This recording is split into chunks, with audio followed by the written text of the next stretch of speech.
Hello, and welcome to the show Goldsquadrongays. It's the podcast where two Star Wars loving gays break down each episode of their favorite Star Wars TV shows while also being gay as hell. I'm your host, Bradley Brower.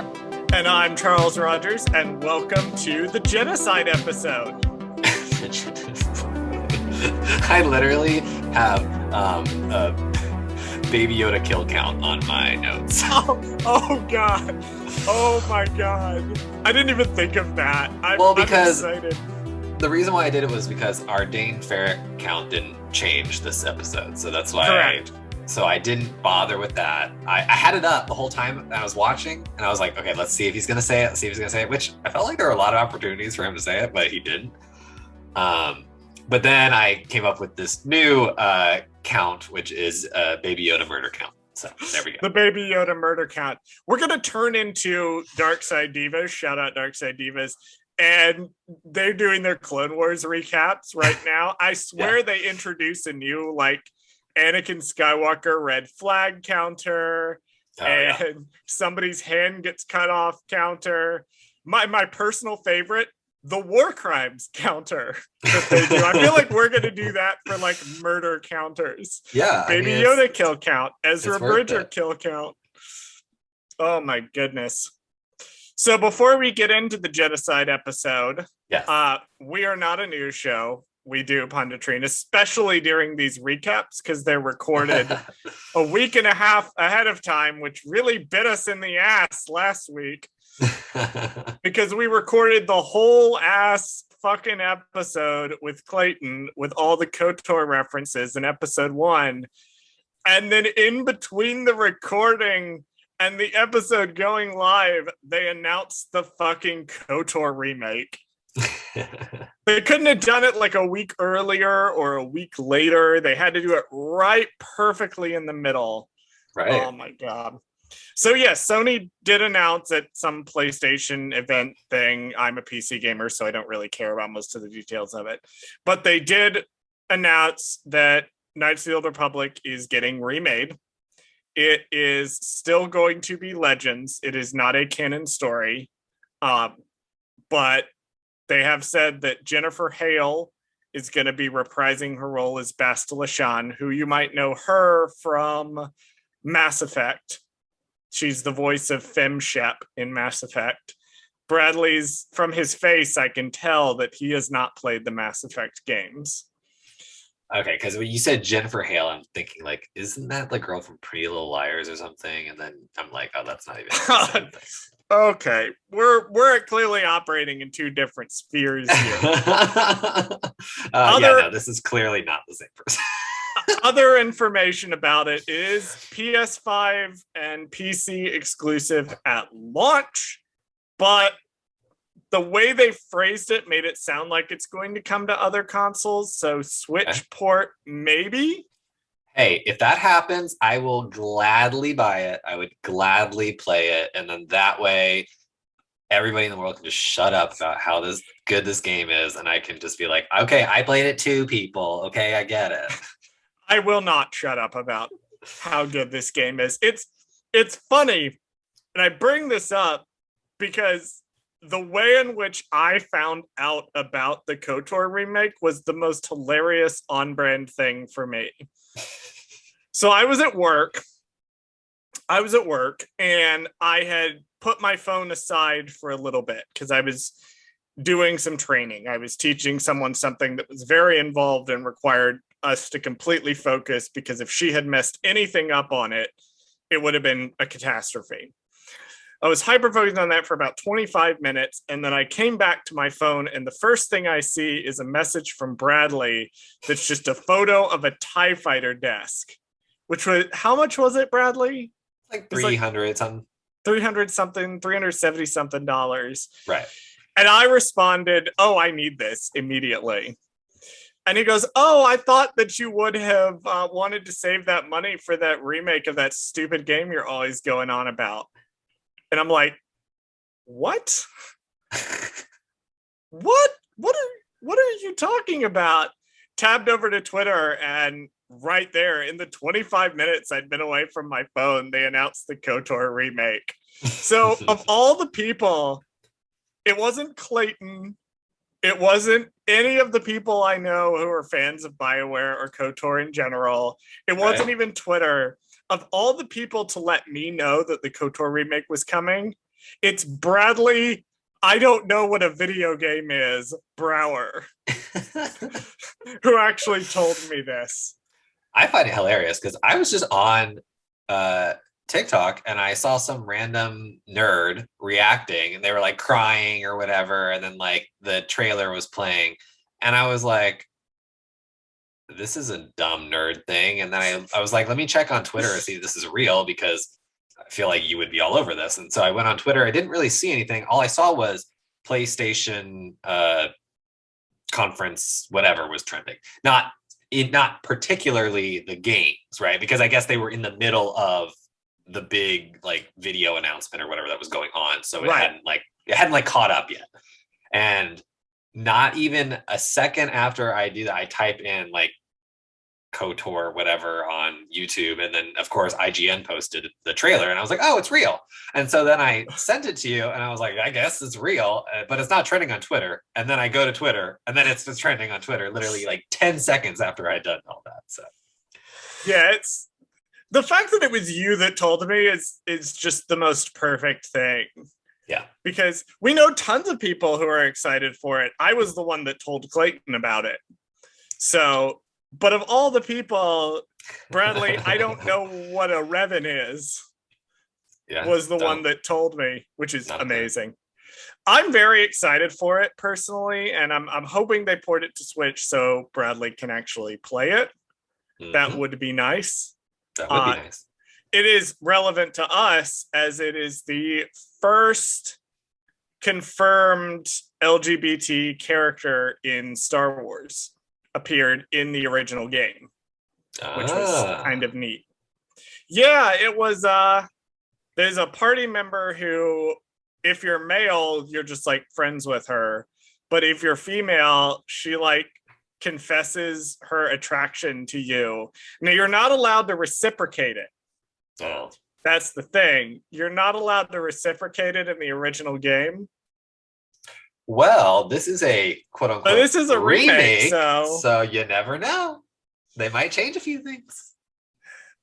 They have said I think they are going to change some things. Like it's not like they're just like painting over the original game with fresh graphics. So It remains to be seen how much of the content that was cut from the original game or not allowed to be in there is going to be in this one. So real quick, I don't want to go too long on this, but what if when they say remake, they mean remade so that it fits within the canon? I have also heard potentially, like I'm going back now and looking at some of the stuff that was said about it. It seems like maybe they were thinking about that, but it seems like Lucasfilm overall is hesitant to go too far back. They want to leave that because they ended up with this problem in Legends where you had KOTOR that kind of dropped, and it was 4,000 years before the events of the trilogy. And then everything that happened between those had to technologically and stylistically fit between the two. Oh. So they're wanting to be able to have more variety between their different eras now. So I feel like they may have just decided we're gonna just stick it to Legends. We're gonna say it's non-canon. They are doing more like with Visions where they're saying this is non-canon, so we have more freedom to do whatever we want. Right. Doesn't matter. There's no rules. Like it's like, okay, let's just do it. Right.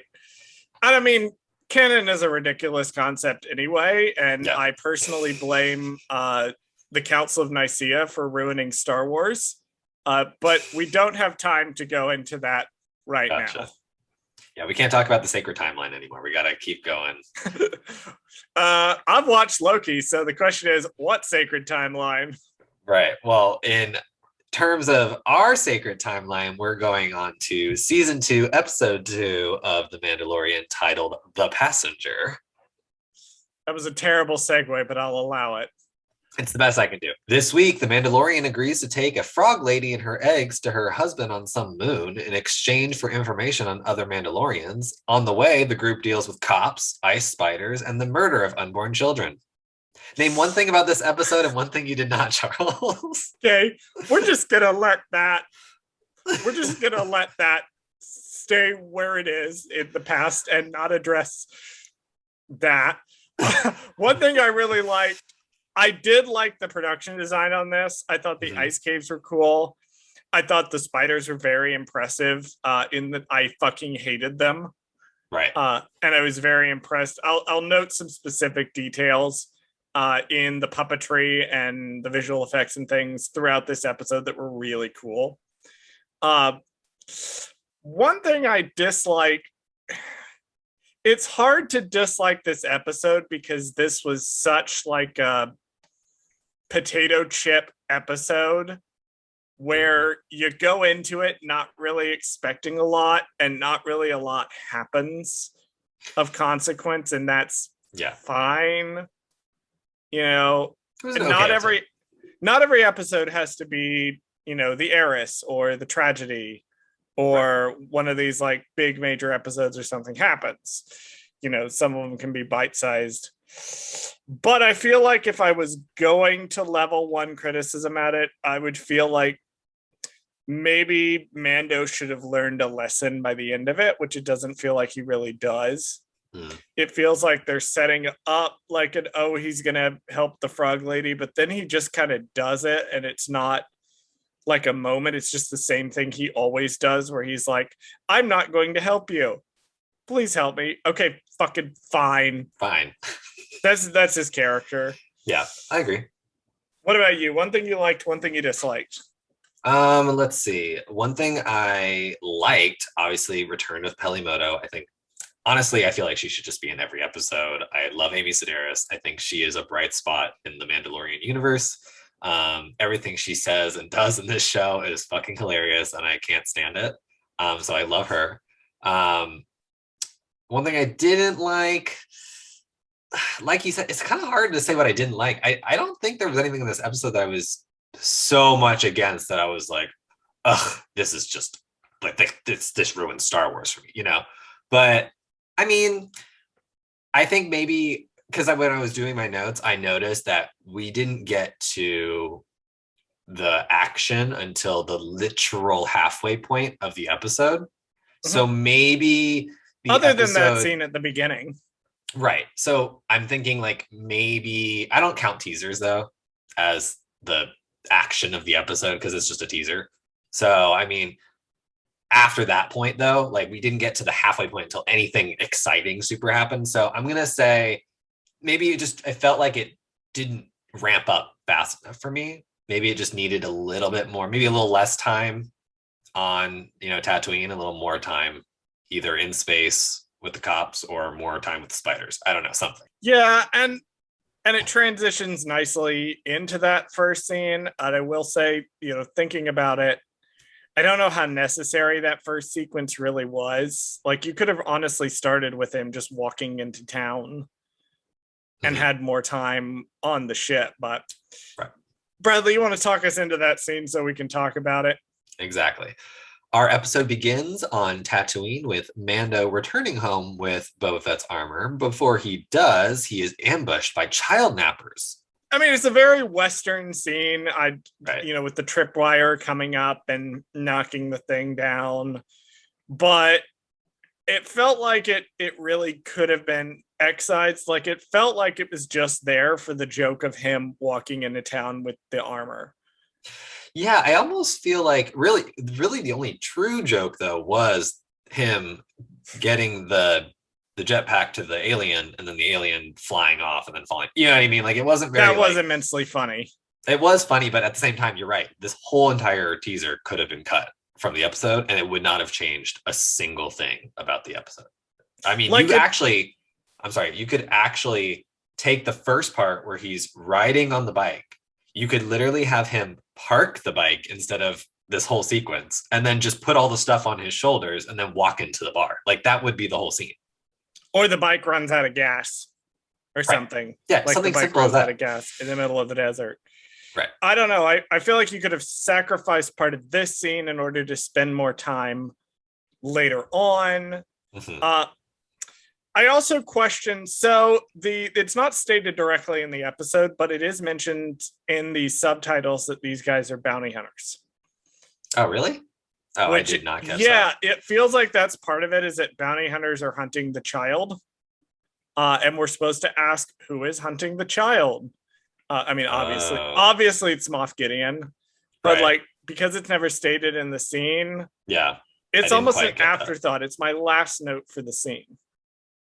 Yeah, the only thing I had was alien with spikes is a Nikto. Like, that was all I had on the scene, and that was it. Yeah, the alien with spikes is a Nikto, and then additionally, one of the other aliens is the same type of alien. I forget the name of it, and I didn't write it down. But it's the same type of alien that is rude to Rey in Force Awakens. Oh, is it the one that rides that weird giant puppet thing that they have? I think so. His name is something. He has a name. Tito? Right? Tito? Tito? Did we just say that same time? It might be. This is I think the thing. It is, right? This is the thing Charles didn't research. I couldn't find anything on the alien, so I didn't know if it was even remotely the same. But that's funny that you said that it's same. Even I'm looking at looking at Wikipedia right now because I'm a good producer who does his research before he starts recording the episode and definitely does not double check these things in the process. Right. It only identifies it as an alien. Okay. So another source did mention it was the same one as the one that was harassing Rey. Okay. Well, in my head canon, it's the same. Okay. There you go. I believe the Tito on Jakku, they're all like, I mean, they're different aliens. They all refer to themselves as the Tito. It's some weird thing. Okay. Anyway, that's not the only sequel trilogy reference in this episode. Ooh, okay. Well, let's put There's another much more subtle one that we will get to that I thought was the coolest thing. Nice. The only other note I had was asking when he sets the jetpack down and it perfectly stands up in the sand. How exactly? Odd. So, Bradley, you've seen Fellowship of the Ring, I assume, at some point in your life. So you know the scene where Bilbo kind of drops the ring and it falls with kind of a heavy thunk onto the ground.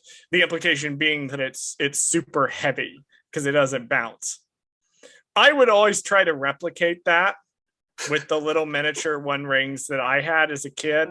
Okay. But because they were made of like metal and plastic, because I had multiple ones. Right. They would always bounce and I would always get super frustrated. You're like, I feel like it's the same vibe as the fucking putting the jetpack and having it perfectly stand up in the sand. Like, you could try to recreate that, but I don't think it would be possible. I mean, I can't even stand up accurately vertically on the beach. My only explanation for that is maybe just the jetpack has to be perfectly balanced for it to work properly. Like, I don't know. Like, you know what I mean? Like, I just got to make up something for that because that didn't make any sense. I don't know. I kind of want to see. I wonder if there's like a Mando cosplayer out there that can try this and determine whether or not you can actually stand it perfectly upright in the sand.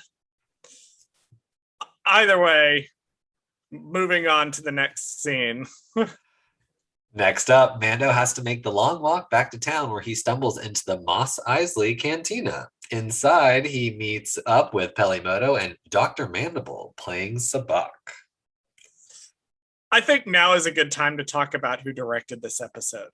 I have that in my notes. I wasn't going to talk about it in this scene, but you know what's funny is the joke, because of Dr. Mandible is in this episode, the joke is there. So we have to talk about it. We have to acknowledge the joke of who directed this episode and having it prominently featured Dr. Mandible. So Bradley, you're the directing and writing guy. Who was the director of this episode? Directed by Peyton Reed. And what is Peyton Reed currently most famous for? Bring It On. The cheerleading movie. I'm just kidding. That is actually one of his movies though, which is hilarious. Because he has the weirdest roster of movies. Like it's literally Bring It On, Yes Man with Jim Carrey, and then bringing us to the joke here, all the Ant-Man movies from Marvel. So yes. It's a weird eclectic group of movies that he's directed. I don't know if it was intentional on their part, because I think we see Dr. Mandible in season 1? That's a good question, because we've been in the cantina before. And we saw Frog Lady. Right. And then, so in the background, you're right. I do think we see Dr. Mandible in the background earlier in season 1, but he's just a background alien. Oh, God. He did appear in the Gunslinger episode. Okay. So my theory is that this director, they knew he was Ant-Man, or he at least saw that thing was in the background. He was like, I want to use that as a set piece for this scene, basically. And they were like, okay, sure. Have the giant. I personally love Dr. Mandible. Dr. Mandible has like this Legends vibe to him from back when pre-Clone Wars, which I mean Clone Wars, the multimedia project, not Clone Wars, the animated show. But Clone Wars, when they really actually started to give a shit about the idea of canon.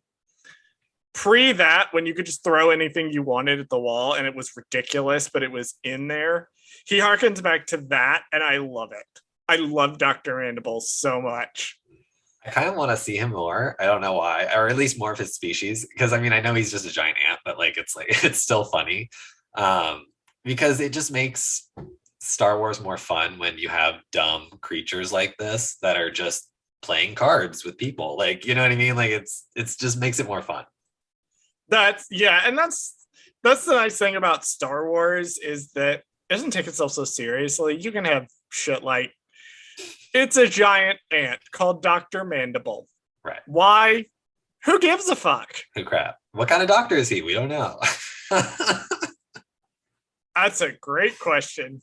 I imagine probably that's a good question. Probably a psychiatrist. That's what I was thinking. Dr. Mandible's a psychiatrist. That's what I was thinking. I was like, I don't know if he's performing surgery anytime soon, so who knows? But yeah. Well, now I'm just imagining you go into like your therapist's office and it's this giant ant sitting there with a clipboard and like half moon spectacles, like, tell me about your brood mother. Right. Well, you know what's funny is this brings up a good question. So if he's sitting there, as a psychiatrist talking to people, Pelimoto in this episode speaks so many different languages. Okay. So she is this walking knowledge of alien language, or she can at least understand it, most of them. And then in other times she can speak it, because we see her speak frog later on. But in this one, she's kind of translating for Dr. Mandible. And I'm like, damn, how many languages does she know? That's a good point. She's like the smartest person in the universe so far, because like she knows all these languages. Yeah, the whole thing, like later on, my note when she speaks Frog Lady successfully, the note I have here is that scene in Solo where he like speaks Shirawak. Yeah, it's like he does the roar. It's like, yeah, I speak a little Shirawak. Right. I love the idea that there's like a Star Wars Duolingo. Yes. Out there, and Pelimoto is just so bored on Tatooine all the time that she just sits there and learns. Yeah. Like Duolingo Ant-Man and Duolingo Frog Lady. Right. She knows every language. I love it. Just like, why not? I also, later on in the episode, Mando will speak Huttese really badly. Yeah. And so, like, I imagine that she convinced Mando to download the same, like, Star Wars Space Duolingo app. Right. But he doesn't have any time to actually do it. Right. He's the guy that just keeps ignoring the owl until the owl is like, Space Owl is like, oh, I feel like these reminders aren't working. But then he accidentally taps on the Duolingo app and opens it up. So he keeps getting them for another week after that. Like, oh. He seems like the kind of guy who would do that. There's another little sort of Easter egg in this sequence, or rather a creature we've seen before that pops up in this sequence, which is the alien, the really shaggy like alien that's at the bar when Mando walks by. Yeah. I paused on it, and that's the same species as one of the aliens in Saw Gerrera's partisans in Rogue One. I thought so. He has a name. I don't know what the name is. I called it a knockoff Wookiee in my notes. Oh, I just call it Yeti Guy. Yeah, Yeti Guy. Yeti Guy previously appeared. One of those species is in Saw Gerrera's partisans. One thing I did notice in this scene, actually, it's not more of I noticed, it's just one thing Pelimoto said, is when she was playing Sabacc with Dr. Mandible, she wins by using something called the Idiot's Array. She says Idiot's Array, and she wins, which is just a little callback to Rebels, because there's a episode of Rebels where Lando shows up, and he plays Sabacc with Zeb, and he wins by using the Idiot's Array. So it's just like a fun little callback to Rebels and Solo.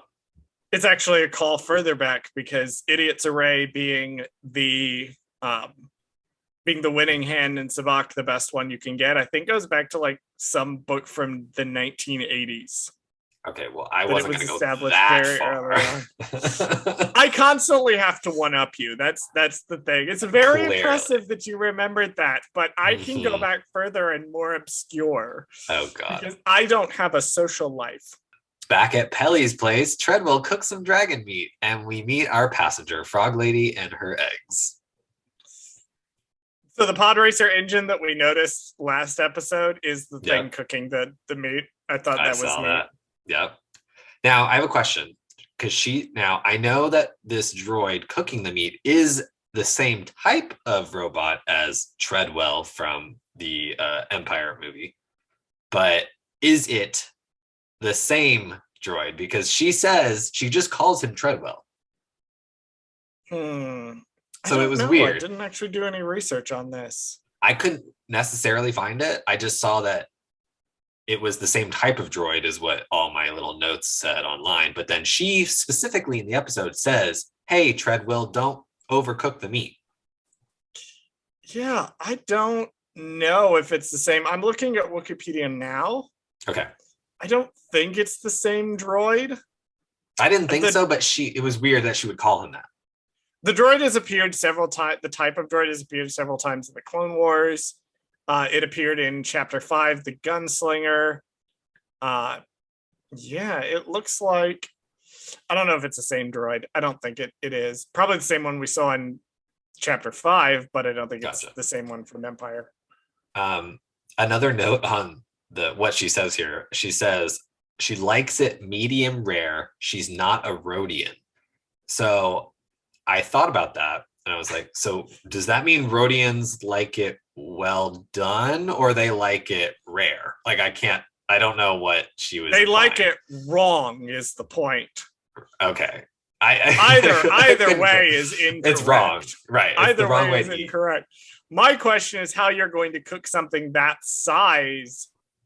It's a pretty thick chunk of meat. So yeah, like I'm looking at it going, if you were to cook that not all the way through, then that's not going to get the medium rare. Right. It's going to be very rare. It's going to be, you're going to get chunks of it that are well done and chunks of it that are rare. You're not going to get the whole thing. You're better off taking slices. Why do I have so many opinions on like the quality of meat? I don't know. Is it because I'm gay? I mean, it's possible. We do tend to like things, in a certain way, and we have our very particular way of things, and we get violently disagreeing on which one is better. Right. I don't know, because I don't think we're meant to think too hard about this joke, but that meat, because she even picks some of it up and takes a bite out of it, and it's very clearly cooked all the way through. Yeah. What I found interesting was that Pelimoto comes out of this deal ahead. She gets the crate dragon meat. She gets the credits, and she also gets the finder's fee. But what she doesn't get and what she doesn't comment on is the loss of her bike. You know what? I just realized, I think she sees Mando coming up with all the stuff, realizes he doesn't have the bike, and tricks him into paying for the bike by putting in his money for the credits earlier in the last scene. Because why else would she trick him out of all that money for no reason? You know what I mean? Like, she's not, because he's gullible. Vindictive. I don't know. She's not that vindictive. So I'm going to go with somehow she knew, or she could tell that he lost her bike. So she's like, I'm going to pay myself back. I'm going to pay myself back with interest for the bike. Right. 100%.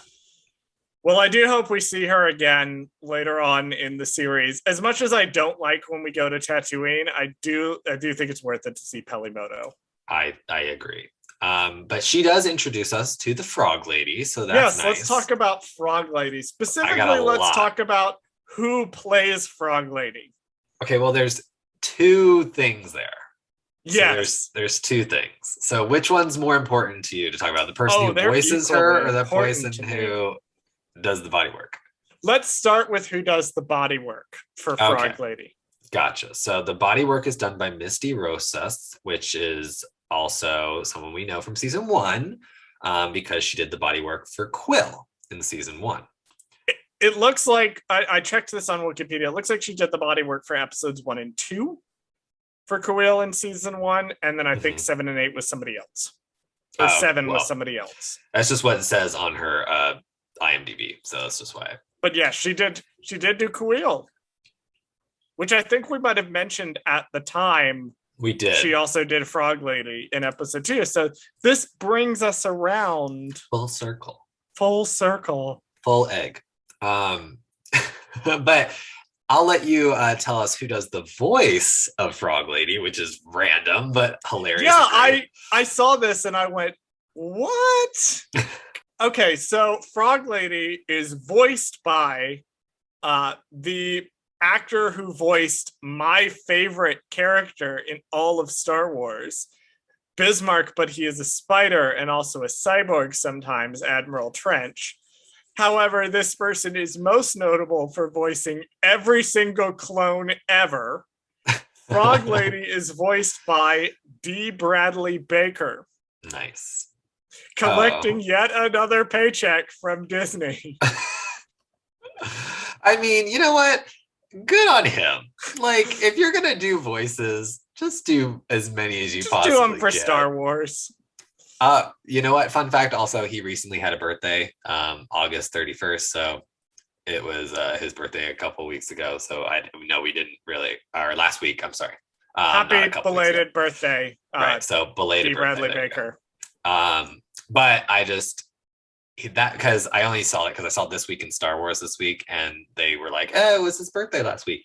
And they had a clip of him doing all the voices for Bad Batch. And so like he talks about Hunter and he's doing the Hunter voice and like how he does Hunter. And then he switches to Tech and then he starts doing the Tech voice. And then he switches to Crosshair. And you're like, good God, this guy is an artist. You know what the weirdest voice he did to me was? When he fucking switched back to his normal voice. And I was like, he just sounds like a guy. Yes. Just a dude. I want to know how he gets in I want to know how he gets in the mood to do Frog Lady voice. Like, I want to know like what he's doing to do Frog Lady. What is his process? Right, exactly. I need to know what. How do you become the Frog Lady? I wonder if Frog Lady has a name. You know what? I thought that too, but I'm assuming because based on the sheer fact that the way that she talks and stuff, we probably wouldn't be able to pronounce her name. That is true. Or at least you can't pronounce her name in basic. You would have to say it in her language, you know? I don't know. Or it's just or they just like calling her Frog Lady. I don't know. Before we go into the next scene, in order to look up one of the people we just talked about, I happen to be on the cast list. Or not on the cast list. I happen to look on the appearances list on Wikipedia. Okay. And just kind of clicked over to try to find what species that alien was in the first scene. We don't know the name of the species. It's not a Tito. but it's the same species as a character named Scrapjaw Motito, who is a scavenger who like walks up to Rey and says mean things to her, and then their friend laughs, and that's their appearance in The Force Awakens. So there you go. I found the answer to that question from earlier in our episode. Perfect. There we go. All our bases are covered. Let's talk about genocide. Bradley, do you want to take us into the next scene? As Mando escorts the frog lady from Tatooine, the child gets a bit peckish. I cut this scene short because I split the scene into 2 scenes. So once the cops show up, we'll do that in the next scene. But for this particular scene, before they go to sleep, I had to keep it separate because this is very like, this was the scene that broke the internet. Yes, this was very controversial that Baby Yoda, because they set up like, oh, it's the last of her life cycle, which people interpreted to be, oh, it's the last of her species, which probably not. Right. I don't think so. I don't think they said anywhere that her species would die out if it didn't get there. But like, they're like, oh, it's the last of her life cycle. And then Baby Yoda starts fucking eating them. Like, well, so they trick or us. Something. They trick us with this, right? So they start with Baby Yoda, and he's like fascinated by the eggs, right? And so he goes up to the tank, and he's just like looking at it like in awe. And then he, correct me if I'm wrong, uses the Force to make them like move closer to him and like move. I had the same thought. It and I was felt like it's cute. It felt like they were going to go with a thing to where he's like, oh, he feels a connection with them through the living Force, and he's just hungry. Yep. They simplified it too much. He looked at the Mastiff in episode 9 or chapter 9 and was like, I've decided what I want to be when I grow up, and what I want to be when I grow up is someone who eats everything. I love the bit where he turns around and looks at the cockpit to make sure no one's seeing. Yeah, exactly what he's doing. Exactly. It's not like, oh, Baby Yoda just doesn't know because he's a baby. No, he knows exactly what he's doing. He knows that he shouldn't be getting into it, but they just look so tasty. I mean, this is why I put it at Baby Yoda murder count number 1, because he knew it was wrong and he did it anyway. And he literally, I love how I don't know how they did this, but they had him holding the egg and then he like slurps it up and sucks it in his mouth. And I was like, the puppetry of Baby Yoda in this episode is so good. Like, because it's just funny. Like, it's almost comedic. Like, the whole entire episode, everything he does. And that was the controversy about this episode when it came out, is people were like, why are you treating him exterminating this lady's children as a joke? Right. That was the big controversy that blew up the internet when this episode came out. Because, of course, it's Star Wars fans. They have like a controversy every week. Of course. And this happened to be the one for that week. It's treated very comedically in the episode. I did also like when Mando is like, we're going to bed. It turns out that Baby Yoda sleeps in a little hammock up above Mando. Right. They kind of sleep adorable in the same room. Like, they have a little sleep in the same room. Like he has a little crib for I Baby thought that was Yoda. so cute. He's becoming a good father. As they're sleeping, the New Republic cops pull Mando over for speeding, and they crash on an ice planet to avoid the cops. This scene had big, like, Han Solo in the Death Star vibes for me. Totally. Just the dryness of the delivery from, like, both Dave Filoni and Mando. Like, it was just It's Paul Sun-Hyung Lee that he's actually doing most of the scene with. Oh, he was doing it? Oh, it's Carson Teva that he's doing most of the scene with. Dave has a few voice lines. Dave has like one line. Oh, okay. So Dave was more in the end of the episode, and then Paul is in the beginning. Well, it's Paul most of the time. Oh, okay. Dave barely speaks, and I think that's fair because Dave isn't really an actor, and his line delivery isn't great. But it's nice to see Dave Filoni cameo.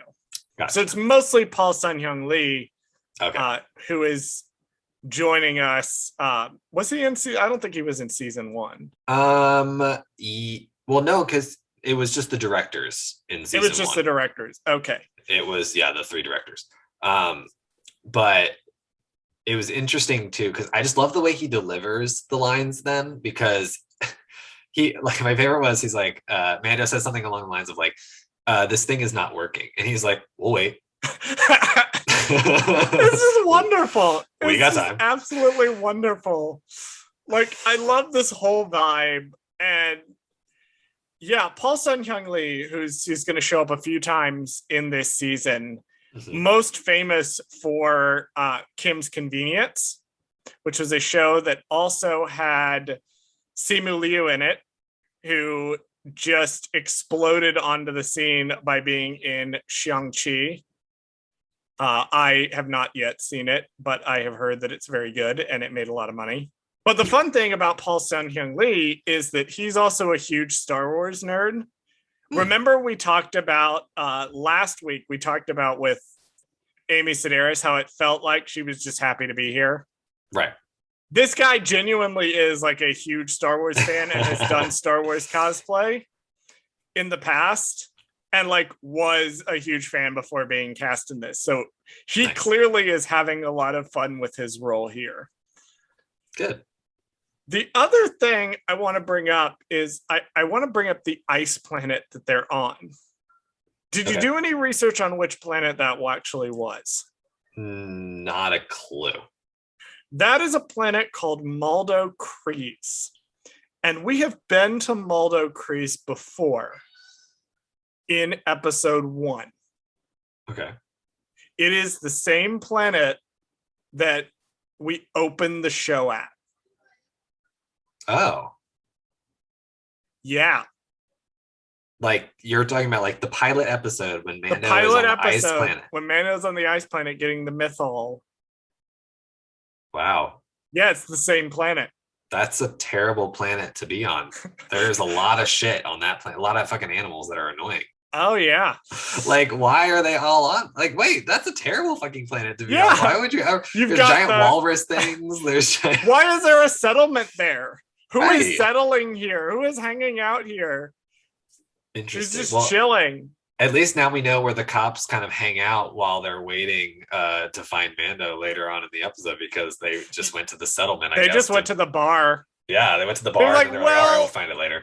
We know where he is, but he's really annoying, so we can stop off and have a cup of caf or something, and then go deal with him.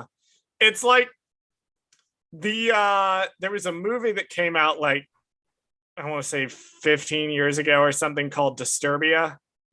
Starred Shia LaBeouf. Oh, I vaguely remember this. It wasn't a very memorable movie. It was like a shitty mid-2000s remake of an Alfred Hitchcock movie. Okay. But at the end of it, so the conceit of the movie is that he has an ankle bracelet on and he can't leave the house, and he becomes convinced that his neighbor is a serial killer. And at the climax of the movie, spoilers for Disturbia if you were going to fucking watch it, which... If you haven't watched it by now. If you haven't watched it by now. But he ends up deliberately breaking the quarantine on the house and setting off the ankle bracelet to try to call the police to help. And the cop who's supposed to be monitoring him looks at the ping and is like outside a donut shop and looks at the ping and is like, meh.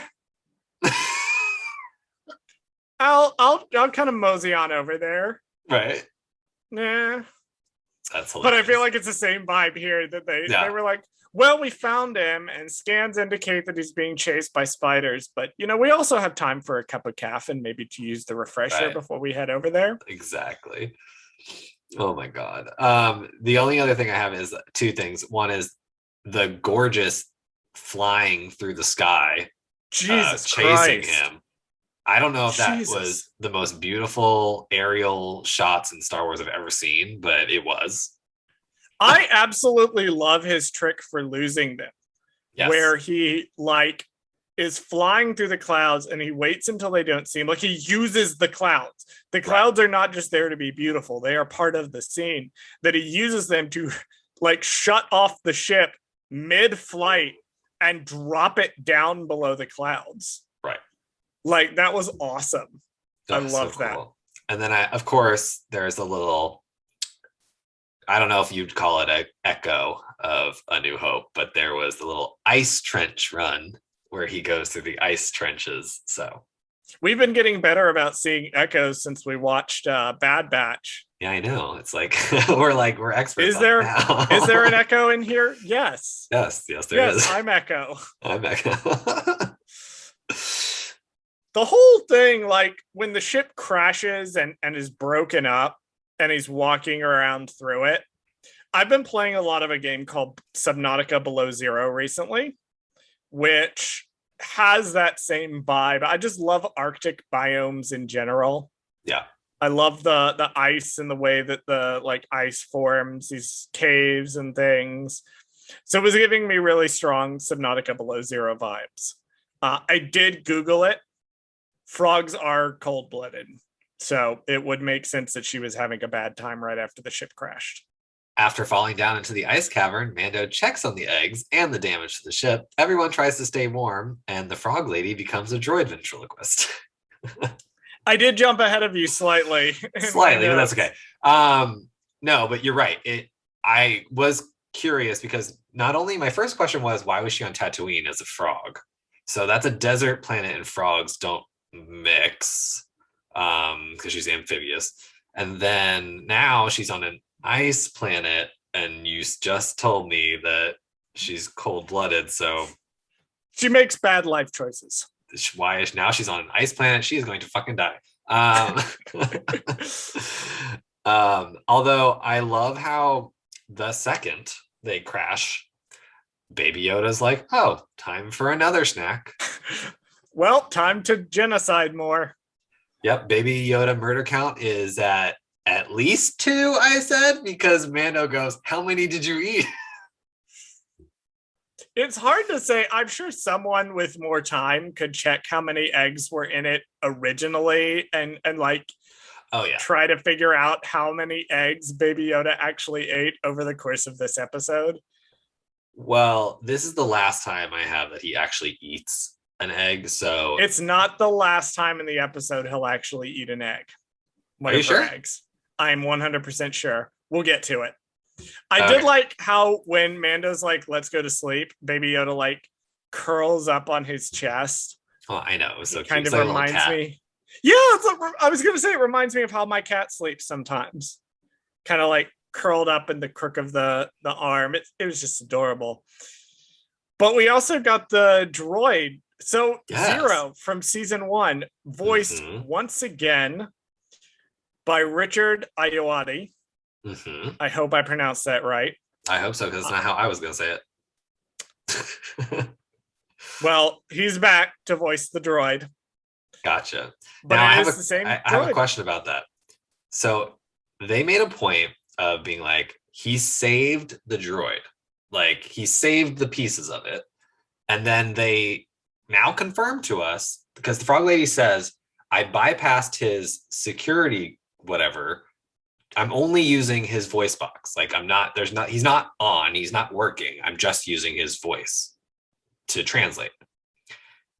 And I thought about that. And I was like, so theoretically, because it hasn't happened yet, season 3, possibly Zero is coming back.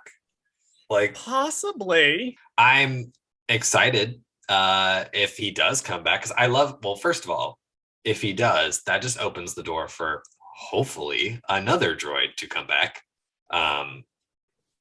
Yes. I don't think that second droid is coming back. You never know. I think of course, no one's ever really gone. Exactly. That's my philosophy on is like, hey, we didn't see the body, even though we know that he explodes. We didn't see the body. So. We didn't see the body because there was no body, Bradley. Okay, well, whatever. I thought that was nice. I do want to shout out the work on Frog Lady's puppetry. Yeah. The way that her face moves when she's coming up with the plan to like use the droid is some truly impressive work. Yeah. Like it's just phenomenal. Like, you could see the expressions going across her face. It's just so good. She says some interesting things. Once again, we have the question of what exactly is in the Mandalorian code. Okay, I wrote this down because I was very confused about her saying that, because I was like, isn't the Mandalorian code just like, I bring this up because I'm thinking of like back to Rebels and like Sabine and like stuff like that, and like fighting for the Darksaber or whatever. And I'm like, isn't the Mandalorian code just settling disputes with like a fight or something? Like, I don't know if it has anything to do with taking care of people. I really want to know what's in it. Just because it was mentioned last episode that the Mandalorian Creed says that Boba Fett's armor belongs to the Mandalorians. And then this episode, they're like, oh, the Mandalorian code is a thing that's brought up in the context of you need to honor your deals. I'm like, what is in this code? Right. Yeah. It's a little iffy on what, like, I feel like we're dealing with like someone who's like, here's the real rules. Here's the official rules that we wrote down. And then somebody else is like, well, here's the rules that we translated 16 times in 8 different alien languages. And now this is what it means. Yeah, it really is like, it feels like there's different versions of the Mandalorian Creed and Mandalorian Code flying around out there. What's interesting to me is she mentions the Mandalorians as subjects of children's stories, which I'm like, what? Because everything we know about the Mandalorians, everything we know about them is like murder and conquest. Like the way that most people in the galaxy would know the Mandalorians is by either through the Clone Wars, where their civil war caused huge problems, or the Mandalorian Wars, where they fought against the Jedi. So, like, what are children being told about the Mandalorians? Or is she just making that up to guilt Din into doing his thing? I mean, it's possible. While Mando fixes the ship, Frog Lady gets out for a quick dip in the hot tub with her eggs, unknowingly surrounded by spider eggs who begin to hatch and attack the group. Here's the Baby Yoda thing. So here's why I love that Baby Yoda is a genocidal maniac in this episode. Yes. Baby Yoda was kind of the MacGuffin in season 1. He was just kind of there and was cute. And that was it. This episode shows him not necessarily as purely good, which is kind of the thing with babies, is that they are going to do things that are cute and adorable, but then they're also going to do things because their brains haven't developed properly that are like, what are you doing? Like, it's a very like toddler kind of 1-year-old terrible twos kind of thing where he's not old enough to know he shouldn't be eating. He's going purely on impulse control. Right. And I do like that a lot. I also have noted that him eating the spider egg, like the puppet work on him deciding to eat the spider egg, pulling it apart, and then reaching in and eating the little baby spider is both incredibly gross and incredibly impressive. So are you counting this as murder 3? Because I didn't count this as murder 3. I didn't count this as murder number 3. He does some attempted murder earlier in the scene, but fortunately Din catches him. Okay, I was like, because he doesn't eat her eggs in the thing. I was just double checking. I thought he fucking tries. He tries to, but then he's like, bad, Baby Yoda, bad. Which is kind of what you have to do with kids. I mean, I know. This is the reality of children, like particularly very, very, very, very young children like this. They haven't developed their impulse control yet. Right. They don't know any better. So we had Baby Yoda kind of in the way we approached Baby Yoda in season 1 was he was like someone else's kid that we're only seeing the cute parts of. And in season 2, we're seeing, no, he's more our kid, where we're having to see all of it, not just the good parts. Right. Let's talk about the spiders, though. Let's not talk about the spiders ever. Well, there's a lot. Let's pretend they don't. I literally have, I hate this. written in my notes. And then later on, I have a specific instance of the spider that's noted as, wow, I extra hate this. I'm not even afraid of spiders. I just hate this. I did look it up. I don't know how to say their name though. Do you know how to say that? Knobby white ice spiders. I wrote down Cryagna. So you're close. Cryagna? You're close. I'm gonna be smug. They're not the exact same type of spider. The spiders you're thinking of are from the Mystery of Chopper Base episode of Star Wars Rebels. Correct. Which were inspired by the same piece of Ralph McQuarrie concept art that actually they directly lifted from to make the knobby white ice spiders. Oh, okay. So it's an instance, like I theorized, that happened with the Pokemon sound, where two different things in Star Wars drew from the same source. Gotcha. That just kind of arrived at the same place or similar places. So the spiders in Rebels are based on the design. This is just straight up the Ralph McQuarrie design. And I actually looked at the piece of artwork and they literally just translated it over. Oh, cool. To live action. But yes, those are the knobby white ice spiders. Nice. And they are the worst fucking thing. Yeah, they're terrifying. In this show. Well, we don't have to talk about them too much longer, but I just I just thought it was worth mentioning that they were out in Spo. But when they're running from them is what's interesting too, because I do want to say real fast before we dive into the running into them that I love how Frog Lady sticks her tongue out, zaps her clothes towards her, and is dressed 2 seconds later. I did love how she was up, close, get. Well, okay, this actually leads into that because the running is really more about the Frog Lady. So yes, so she starts with that, which is interesting that she does that with her tongue. It's a choice.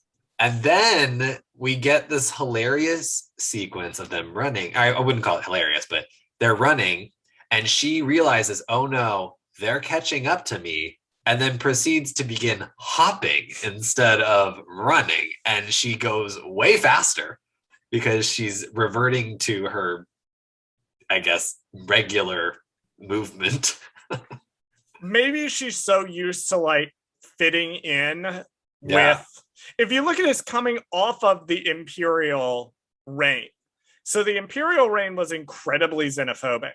We talked about during our latter half of the review of Bad Batch, I think we talked about in the Ryloth episodes, just how xenophobic the Empire was. And in the intervening time, I've read some of the books like Tarkin, where they talk about just how racist the Empire actually was, or just how speciesist it was against aliens, all of them.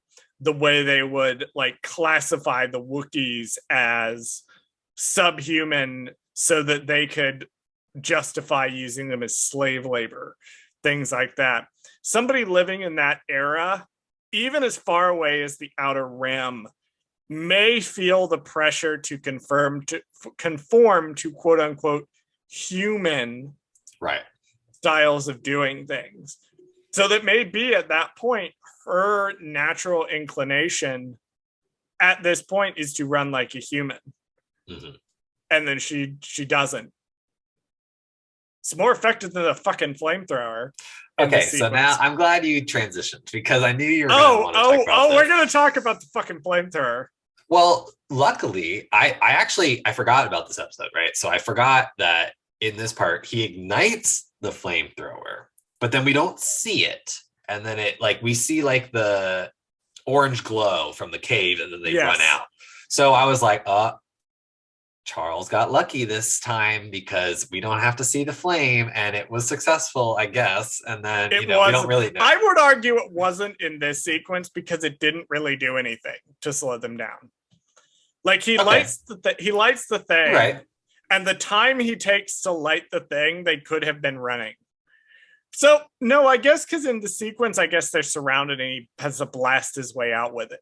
So I guess I'm going to tentatively say it's effective in this part. I'm going to give it to it this episode. He uses it creatively this time, and the next time he's going to use it later on in the episode. Right. He does use it creatively. Right. Because when they're on the ship and then they're kind of like closing in on them, forcing them up into the cockpit, then he does technically use it properly to seal off the door. The way that it really should be used is the sustained close quarters use of it. Right. To force the things back, which is what he does use it for. Mm-hmm. Now, I'm kind of amazed it didn't burn like anything beyond it, or the fact that he lights them on fire and it doesn't catch everything in the ship on fire as they're running around being on fire. But I'll give it to him. This was a use of the flamethrower that was not terrible. I loved when he like grabbed the spider that was about to jump into the ship and like crushed it with his bare hands. Right. That was fun. And I also loved Frog Lady saving Baby Yoda. Yeah. It was from the consequences of his own actions. It was kind of weird because it was like she saved him, but he murdered at least 3 of her children, unborn children. So it was kind of like a fun like dynamic because it was kind of like she doesn't necessarily know that he did that at this point, or we don't know. They never bring it up. They never really bring it up, which because I thought it could have. Yeah, I thought it could have made that moment land a little better if she had brought it up at some point. Like maybe that could have been the through line of the episode, that Mando takes on this passenger, right? And the kid is eating the eggs, and the passenger is pissed at the kid, and that would have been way more effective. That it also could have, deepened the relationship between Grogu and Din, because when you're looking at the theme overall of parenting, how do you discipline a child that has done something bad like this? Right. So that could have been, and then having her at the end pull out the gun and save Baby Yoda might have helped this a bit. Yeah. I don't know. That's if I were rewriting the episode, that would be what I would do with it. I would make the conflict between I would put Din at the center of the conflict between Frog Lady and the Baby Yoda. Just as Mando is about to escape, a giant spider attacks until the cops show up and save the day anyway. But they leave him stranded to fix the ship. So I have noted here that I extra hate this. The giant spider? Stand the giant spider with its fucking teeth. Yeah. Ugh. I did note that it was interesting where they're in the cockpit and the spiders are clambering over it right before the giant spider drops down, that they actually have them make little marks in the condensation. Like the ice that's kind of formed on the glass, you can see where their little legs have scraped it away. Like the level of detailing it. I also love that he blasts them off of the ship. Yeah. I mean, I don't know how. I guess they just really good shots. Like, you just gotta. Now, Bradley, did you notice kind of the reference with the giant spider? It was not just a giant spider. Specifically, the sequence where the spider is looking in at them. So there's a bit where his head kind of comes down, and its eye is looking into the thing. Did you catch what that was probably a reference to? The Minox sucking on the outside of the ship of the New Hope. I'm just kidding. So it wasn't what I was going for, but that is an interesting parallel, because I think they have the horrible teeth mouths too.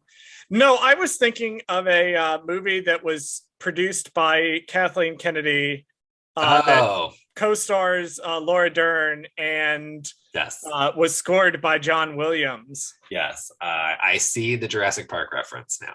Yep. Okay. I have had it on the brain because about 3 months ago, I actually watched that movie for the first time ever. So now really? I understand. Yeah, I had never sat down and watched it all the way through beginning to end. That's so funny that you say that, because either have I, and I literally watched it. I watched all 3 movies 2 weeks ago. Yeah, I've never seen the sequels. It was about 2 or 3 months ago. We sat down. There was a group of us, and I mentioned I had never seen it. Yeah, and so we sat down and we watched the whole thing all the way through. It was, but yeah, this was kind of a reference to that, where it kind of looks in with the eye. With the pilots, the only real note I have for this scene is I recognize the music, and I only recognize the music because of a YouTuber who does music, who does epic covers of things. His name is Samuel Kim. And he did a mix based on the music that plays as they fly away in this scene. Okay. Did you catch what the theme was that this was a remix of? No. It's like an electronic version of the Resistance theme. Okay. That makes sense. I mean, yeah.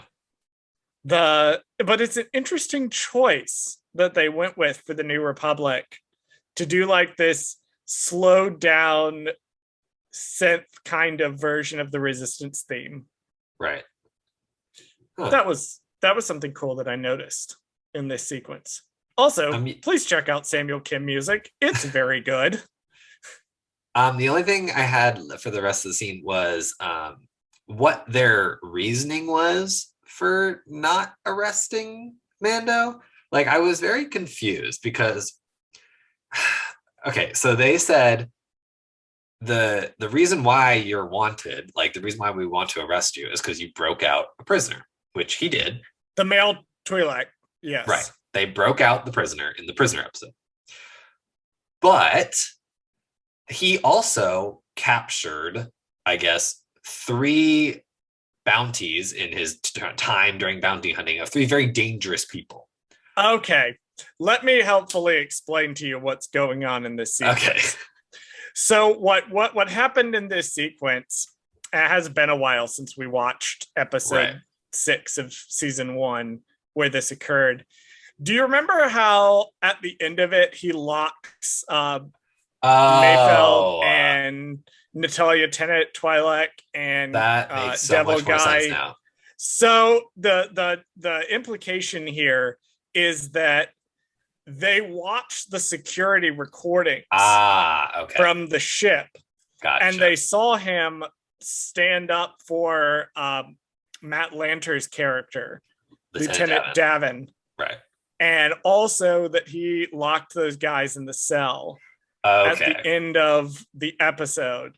So that's why they let him go. Gotcha. Okay.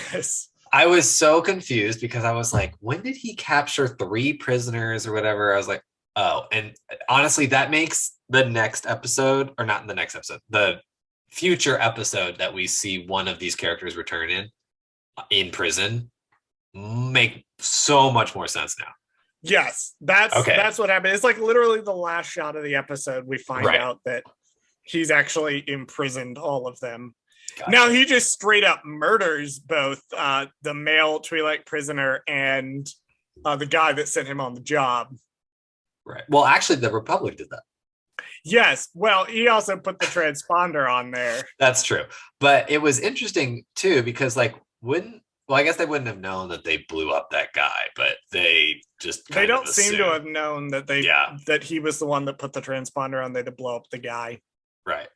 Okay. Well, I like how they're like, well, you committed a crime, but you also kind of helped us out, so we're gonna kind of not arrest you. We're not gonna help you fix your ship or anything, but like, we're not gonna also arrest you. So like, we'll let you go with a warning this time. I've been saying this ever since Gina Carano got axed from any future shows. They just got to make Rangers of the New Republic about this guy. I think it just needs to be great. Like, I think I honestly, I know this is never going to happen, but like, can you imagine if they made the Rangers of the New Republic, but it was like Reno 911, and it was just like ridiculous, like goofy cops trying to like do this stuff in the galaxy being serious, and like other criminals don't take them seriously, and like it's like the worst cops of the that would, I don't know what, that would be so funny. They're just so ineffective. Yes, that would be hilarious. Lucasfilm, you can hire me. I live in Los Angeles. You can hire me to write this show. It's not the one I would have pitched, but you know. But you got to get your foot in the door. I'll take the money anyway. Right. No, it would be super funny to see that. Like, right. I just love him, and I'm looking forward to seeing him in future things as well. The Carson Teva character. We do have Trapper Wolf. And we do get a good look at Trapper Wolf's helmet. It's got wolves on it because Dave Filoni likes wolves. Clever. Dave Filoni does what he wants. At least he didn't paint himself blue. I'm assuming Trapper Wolf is also from Lethal, which I know that's probably not said yet, but I'm sure that's canon. No, we don't know. We don't know anything about Trapper Wolf, I think, other than he kind of exists. Right.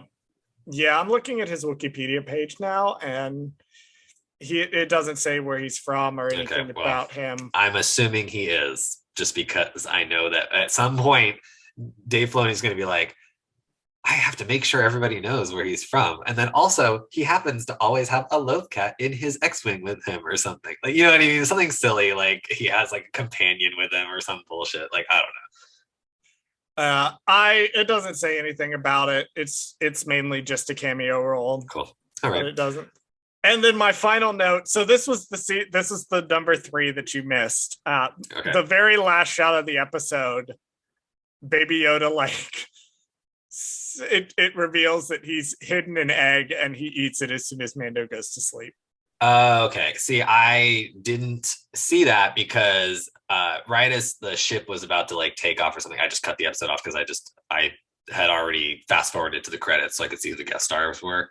So I just assumed that was just them taking off and that was it. So nope, he eats the little thing. That's the joke that they end the episode on. And I feel like that is also like a bad part of why people left this with such a bad taste, because Baby Yoda learned nothing and continued to eat the eggs.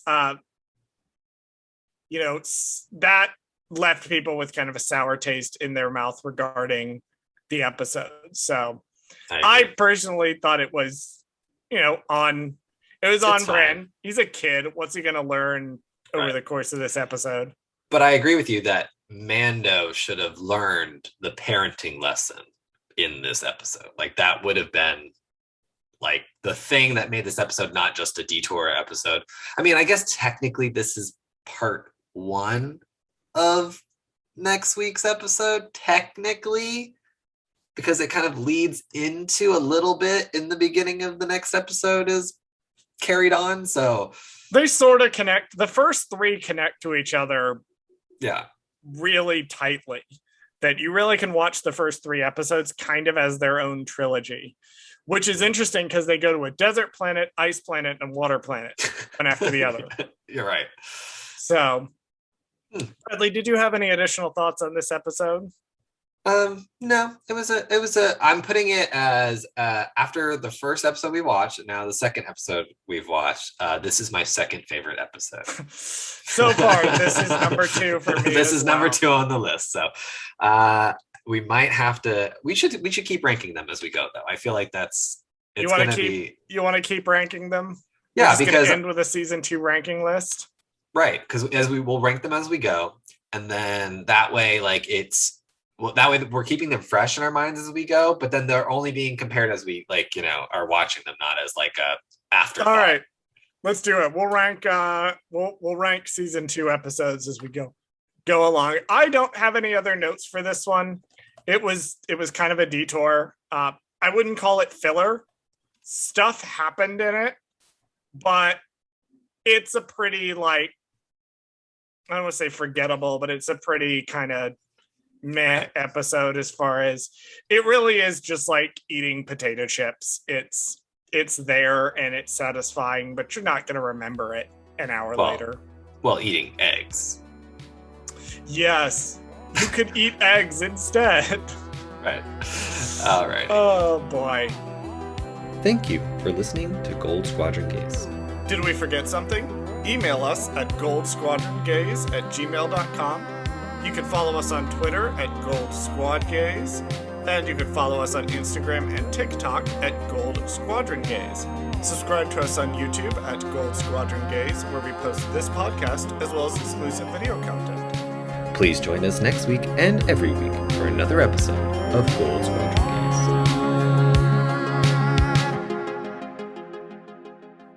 That was just a thought that I had. Her name was. That's my best frog lady impression. That's a pretty good frog lady.